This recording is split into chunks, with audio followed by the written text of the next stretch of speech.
আওয়ামী লীগ নেতার হাসপাতালে গিয়ে অবরুদ্ধ বৈষম্যবিরোধী ছাত্র আন্দোলনের ৪ নেতা। রাজশাহীর বারিন্দ মেডিকেল কলেজে গিয়ে অবরুদ্ধ হন বৈষম্যবিরোধী ছাত্র আন্দোলনের ৪ নেতা। অভিযোগ উঠেছে চাঁদা দাবি করায় তাদের আটক করা হয়। পরে পুলিশ তাদের উদ্ধার করে থানায় নিয়ে যায় এবং সন্ধ্যায় অন্য ছাত্রনেতাদের জিম্মায় থানা থেকে ছেড়ে দেওয়া হয়।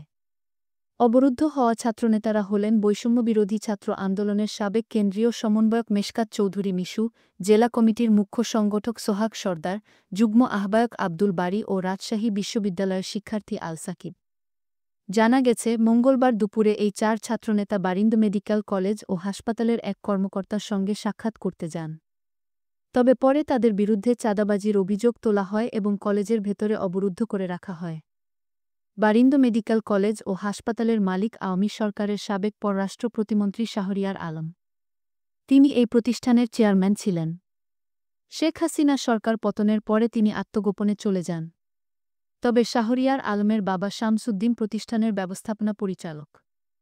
বর্তমানে তিনি চেয়ারম্যান হিসেবেও দায়িত্ব পালন করছেন। বারিন্দ মেডিকেল কলেজের অধ্যক্ষ ডা. বেলাল উদ্দিন জানান, তারা সোমবার এসে সচিবের সঙ্গে কথা বলেছিলেন।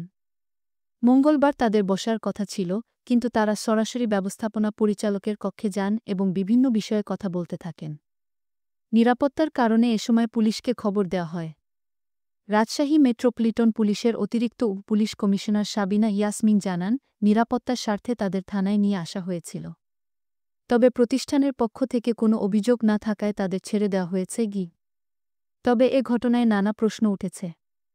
প্রকৃতপক্ষে কী ঘটেছিল এবং কেন এমন পরিস্থিতি তৈরি হল, তা নিয়ে আলোচনা চলছে।